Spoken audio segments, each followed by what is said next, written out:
My fiancée said, "I'm moving to Costa Rica with Jasper. We're going to open a retreat center together." I replied, "Send me a postcard." Then I canceled her supplementary platinum card, removed her from the health insurance, and changed the locks on the penthouse. 4 hours later, she was in my lobby, screaming at the concierge that her card had been declined at the airport. I, 34M, am writing this from my balcony, watching the city lights and sipping a scotch that costs more than Jasper's entire business plan. It's strange how quickly the illusion of a life partner can dissolve into a series of administrative tasks. It was Tuesday, 11 a.m. I was in a meeting when my phone buzzed. Alina, 29F, my partner of 4 years, fiancé for 1. We lived in my apartment. She drove a car I leased. She wore clothes I paid for. She hadn't worked in 2 years because she wanted to focus on her art. The call was breathless, almost manic. "Lucas, I can't do this corporate wife life anymore. Jasper and we have a connection that transcends logic. We're flying to Costa Rica tonight. We're going to build a sanctuary. I'll send for my boxes later." Jasper, the 24-year-old energy healer she'd met at that yoga retreat I paid $5,000 for last month. I paused, looking at the quarterly projections on the screen in front of me. The sheer audacity was almost impressive. "Okay," I said. My voice was steady, professional. "Okay? That's it?" She sounded disappointed, wanting a scene. "You want to leave. You want Jasper. I'm accepting your resignation from this relationship. Send me a postcard." I hung up. The detachment was instant. It was like a switch flipped. I realized I wasn't losing a partner. I was shedding a dependent. I walked out of the meeting, went to my office, and started the process. It was surgical. First, the banking. Alina had a supplementary credit card attached to my primary account with a $50,000 limit. She treated it like a debit card. I logged in, clicked Remove Authorized User, and confirmed. Effective immediately. Next, the joint checking account. It was joint in name only. I was the only one depositing money. I transferred the balance of $14,000 into my personal savings, leaving $50 to keep the account open for now to avoid overdraft fees from her pending Uber Eats orders. Then the travel. I knew she booked the flights on that card. I called the airline's concierge line. Since the tickets were purchased with my points and my card, and I was the account holder, I canceled them. Full refund in miles. Next, the apartment. I own it. She moved in 3 years ago. I called the building management. "Elena is no longer a resident. Please remove her biometric access and deactivate her fob immediately. If she arrives, she is not to be let up." Finally, the digital footprint. Netflix, Spotify, Amazon Prime, the Peloton subscription, all changed. I logged out of all devices. By 2 p.m., I was back to work. By 3:30 p.m., the chaos began. My phone started blowing up. 12 missed calls from Elena. I let them go to voicemail. Then a text. "What did you do? The card declined at the check-in counter. This is embarrassing. Fix it." I didn't reply. Then another. "Lucas, the tickets are gone. The app says canceled. We're standing here with our luggage. Jasper is freaking out. Stop playing games." I took a sip of water and continued my work. At 5 p.m., I went home. The building manager, a stout guy named Henry, who's seen it all, gave me a nod. "She was here, Mr. Sterling. Tried to get up. Said her key didn't work. We told her she's not on the list. She made quite a scene." "Where is she now?" "She sat in the lobby for an hour, then left in a cab. She left 2 suitcases here, said she couldn't drag them around." "Have them put in storage. I'll deal with them later." I went upstairs. The silence was magnificent. No indie folk music blasting, no smell of sage burning, just clean, modern silence. It's been 72 hours since the great Costa Rica exodus failed to launch. The fallout has been a masterclass in delusion. Tuesday night, around 9 p.m., my intercom buzzed. I checked the camera. Elena was down there, mascara smeared, looking frantic. Jasper was nowhere to be seen. I answered, "Yes." "Lucas, let me up. This isn't funny. I have nowhere to go." "You were moving to Costa Rica, Elena. You have a plan." "We missed the flight because of you and Jasper. Jasper couldn't pay for new tickets. His funds are tied up in crypto." "Of course they are." "That sounds like a Jasper problem. You chose him. Go be with him." "He went to stay on a friend's couch. He said I can't come because the landlord is strict. Lucas, please, I have no money. You cut the card." "You left me for another man, Elena. You announced it over the phone. You're his responsibility now." "I legally live here." "Actually, you don't. You're not on the deed. You never paid rent. You were a guest, and your guest privileges have been revoked." I hung up and turned off the intercom. She banged on the glass doors for 20 minutes until the police threatened to arrest her for trespassing. Wednesday was the smear campaign. Elena's mother, confident that her daughter is a princess who can do no wrong, called my office line.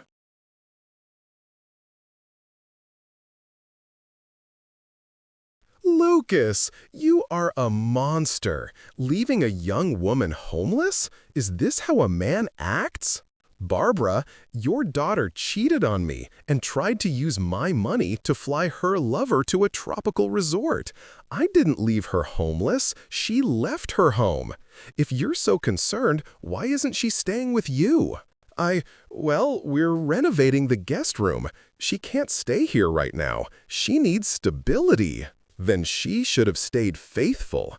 Goodbye, Barbara." I blocked the number. Then came the social media posts, vague black and white photos of storm clouds with captions like, "Narcissistic abuse is silent," and "Money can't buy a soul." Mutual friends started texting me. "Hey man, seeing some weird stuff from Elena. You okay?" I sent a standard reply. "Elena left me for her yoga instructor on Tuesday. I stopped funding her lifestyle. She is now upset that actions have consequences." The support was immediate. Turns out a lot of people found her insufferable, but tolerated her because of me. The best part came yesterday. I got an email from the leasing company for the Range Rover Velar she drives. I pay the lease, but her name is on the secondary driver list. I'd called them Tuesday to report that I was ceasing payments and returning the vehicle. Since I'm the primary lessee, I have that right. They told me the car had been located via GPS. It was parked in a tow-away zone in front of a dive bar downtown. I authorized the tow. Elena called me from a borrowed phone an hour later. "They took the car! Lucas, my painting supplies were in the trunk. How am I supposed to get around? I have an interview." "An interview? I thought you were focusing on your art." "I have to get a job because you ruined my life. I need the car back." "The lease is in my name. I'm ending it. You can take the bus. It's better for the environment, right? You are always lecturing me about my carbon footprint." She screamed something unintelligible and hung up. It has been 1 week. The Jasper situation has unraveled faster than a cheap sweater. Apparently, Jasper, the visionary who was going to build a retreat center, was actually a part-time dog walker who was sleeping on a friend's floor. He had convinced Elena that he had investors lined up for Costa Rica. The investor was me, via Elena's access to my credit cards. When the cards cut off, the vision died. Jasper dumped her on Friday. He told her she brought too much negative energy and that her chakras were blocked by materialism. Translation, you're broke, so I'm out. Now the entitlement has shifted from anger to bargaining. On Monday, a courier delivered a letter to my office. It was handwritten on stationery I recognized because I bought it for her. "Lucas, I've had time to reflect. I was having a mental health crisis. Jasper manipulated me. He preyed on my vulnerability. I never really wanted to leave you. I just wanted to feel seen. I'm willing to forgive your cruelty over the last week if we can sit down and discuss a therapy plan. I need to come home. The energy at my parents' house is toxic." She's willing to forgive my cruelty. I showed the letter to my lawyer, Sarah. She laughed until she cried. She wants to forgive you for not financing her affair? Frame this, Lucas. We drafted a formal cease and desist instead. No contact, or we file for a restraining order based on harassment. Tuesday, the financial reality hit her. She tried to access the joint savings account again. When she realized I'd drained it, she went to the bank in person. The teller, who knows me, called me while Elena was at the counter screaming about theft. "Mr. Sterling, Miss Elena is here claiming you stole her money." "Put her on speaker, please." "Lucas, you can't take that money. I contributed to that account." "Elena, the last time you deposited a check was in 2021. It was for $300 from selling your old clothes. I have the statements. Every dime in that account was a transfer from my payroll. It's my money. Step away from the teller before security escorts you out." She left, but not before knocking over a display of brochures. Wednesday, she showed up at my gym. I go to an Equinox across town.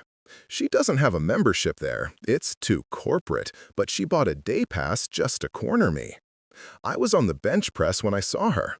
She looked rough. No blowout, no designer yoga gear, just old sweats and desperation.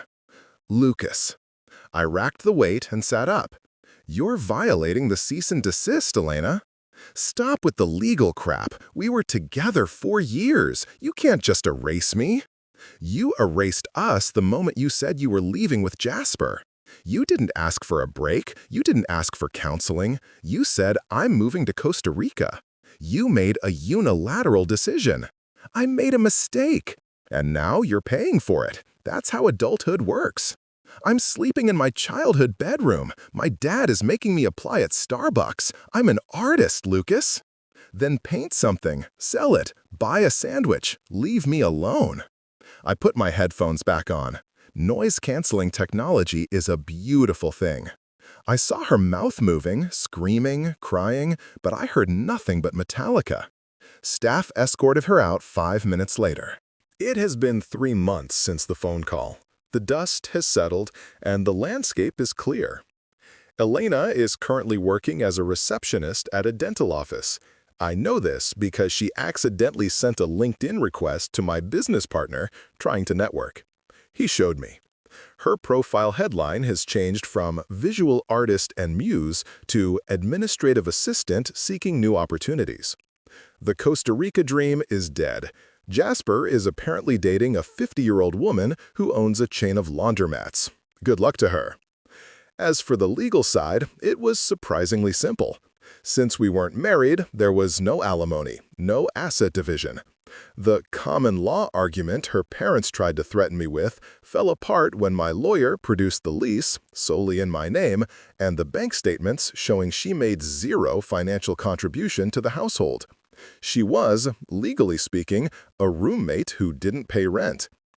I did return her things. I hired a moving company to take the boxes from storage and drop them on her parents' lawn.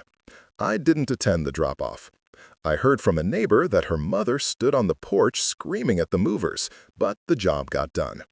The most satisfying moment came 2 weeks ago. I was at a gallery opening, actual art, not the splatter paint therapy Elena did. I was with a date, Clara.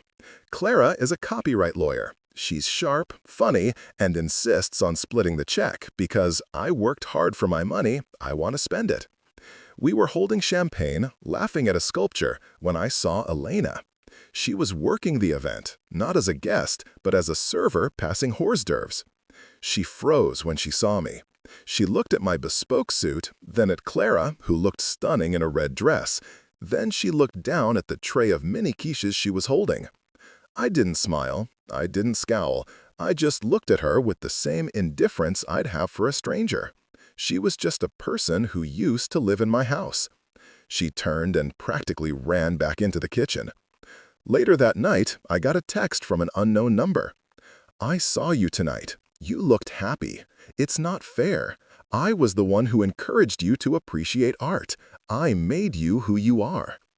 I didn't block the number immediately. I wanted to send one final message.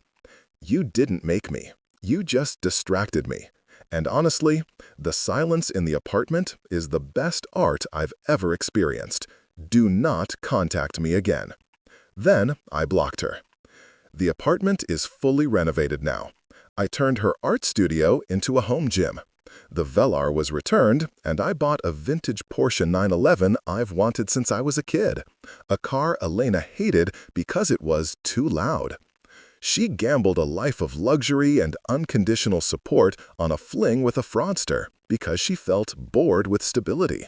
She wanted drama? She got it. She wanted a struggle? She has it. I'm sitting here. The coffee is hot, the stocks are up, and for the first time in years, I don't have to worry about saving someone who doesn't want to be saved. The house always wins, and this time, the house is mine.